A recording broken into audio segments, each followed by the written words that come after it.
نحمده ونصلي على رسوله الكريم أما بعد فأعوذ بالله من الشيطان الرجيم بسم الله الرحمن الرحيم Assalamu alaikum wa rahmatullahi wa barakatuh.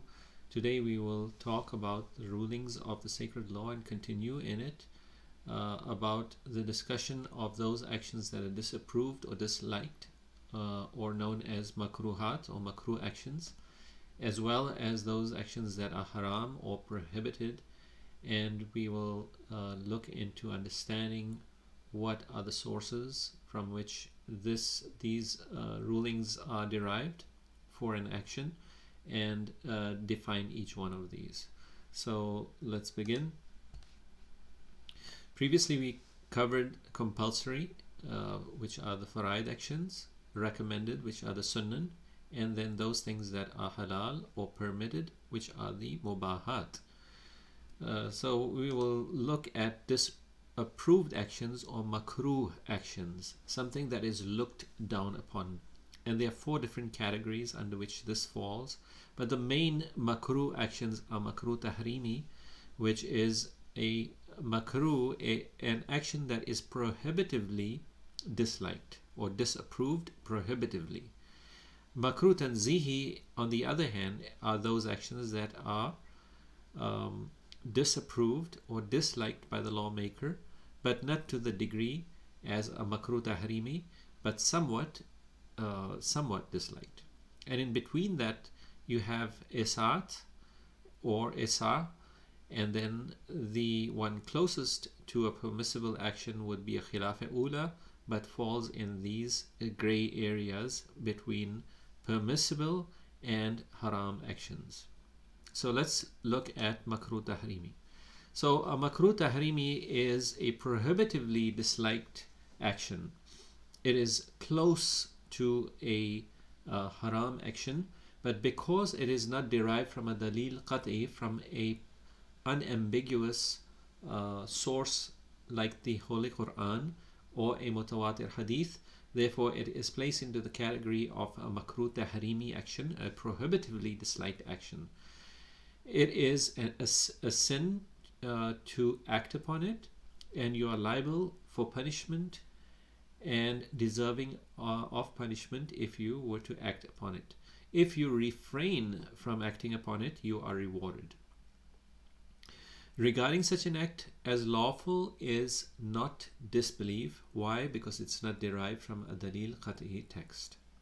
An example of a makruh tahrimi would be praying during the prohibited times, such as when the sun has just risen, when the sun is at its highest point on the meridian at noontime, and when the sun is on the horizon when the sun is setting. So these are some examples of makruh tahrimi actions close to haram. And I will jump into makruh tanzihi before looking at isat. This is somewhat disliked. It's a much lesser degree than a makruh tahrimi.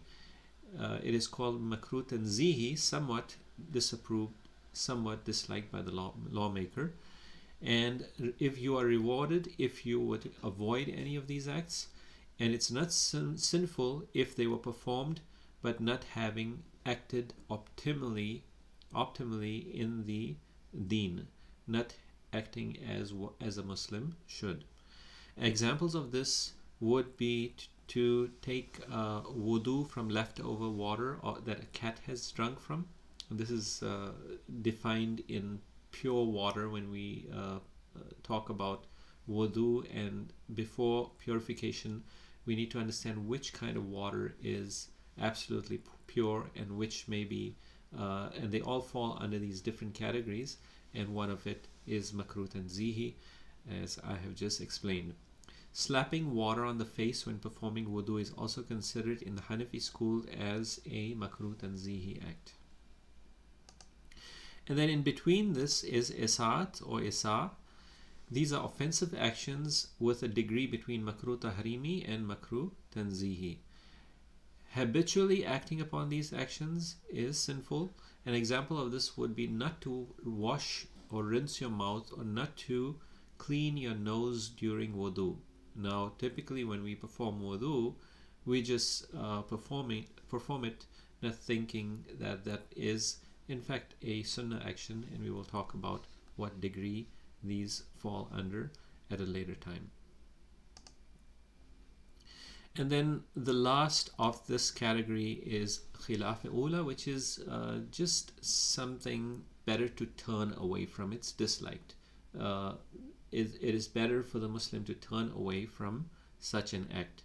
If this act is performed, it is just not in the best spirit of Islam, and it is called khilaf ula. Examples of this would be leaving off additional nafil prayers. So there are several nawafil prayers that occur. For example, the prayer after the 2 rakats of sunnah mu'akkada in the dhuhr time, and there are other places as well. These to leave that off, leaving off any nafil prayers are considered khilaf ula, and then leaving off any mustahab action is khilaf ula. And once we are done with the disapproved actions and we understand them, the most grave and the most serious form of action performed by a Muslim would be those actions that are absolutely prohibited. Spelling over here, absolutely prohibited, or haram actions. Strict prohibition proven from a dalil qat'i. So now makruh tahrimi, if you remember, is again from a dalil dhanni. It's not proven from dalil qat'i, and therefore it is categorized at that level, but it's almost equal to a haram action in that this haram actions are qat'i. When you say something is qat'an haram, which means that it is absolutely prohibited, it is taken. Why? Because it's taken either from the Holy Quran or mutawatir hadith of the Prophet sallallahu alaihi wasallam. Now, committing this act is it's a kabira, it's a major sin. You are liable for punishment from Allah subhanahu wa ta'ala if acted upon, and it's upon the mashiat of Allah subhanahu wa ta'ala on the day of judgment to forgive you or not to forgive you for this.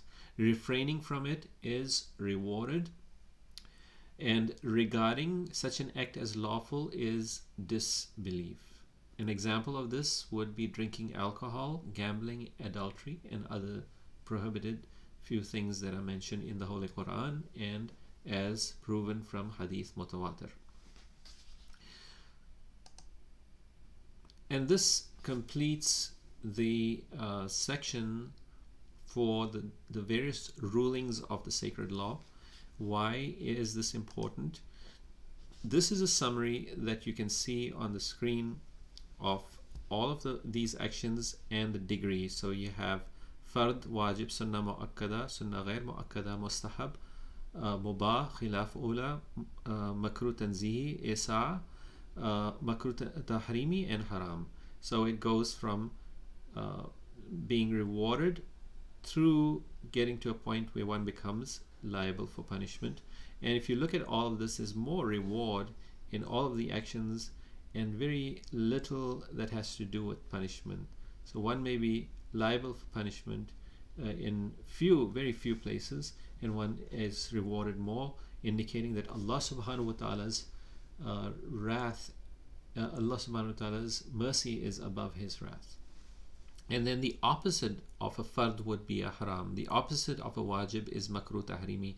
Opposite of a makruh tahrimi is a wajib action. The opposite of sunnah mu'akkada is an isa, and vice versa. Sunnah ghair mu'akkada, its opposite is makruh tanzihi. Okay, and vice versa. A mustahab action's opposite is khilaf ula, and vice versa. Khilaf ula, and likewise if you go down, they all are the opposites of each other.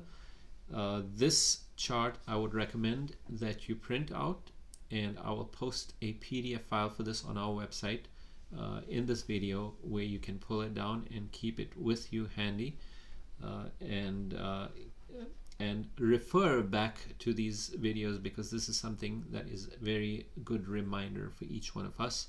May Allah subhanahu wa ta'ala give us tawfiq to act upon the various things that have been made compulsory in the deen, And those things that have been prohibited, may Allah subhanahu wa ta'ala keep us away from it.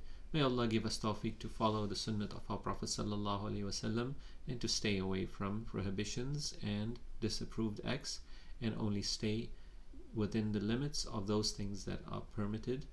Allahumma salli ala Sayyidina Mawlana Muhammadin wa ala ali Sayyidina Mawlana Muhammadin wa barik wa sallim wa sallu alayhi wa ma alayna illa al-balagh al-mubin. Allahumma salli ala Sayyidina Muhammadin.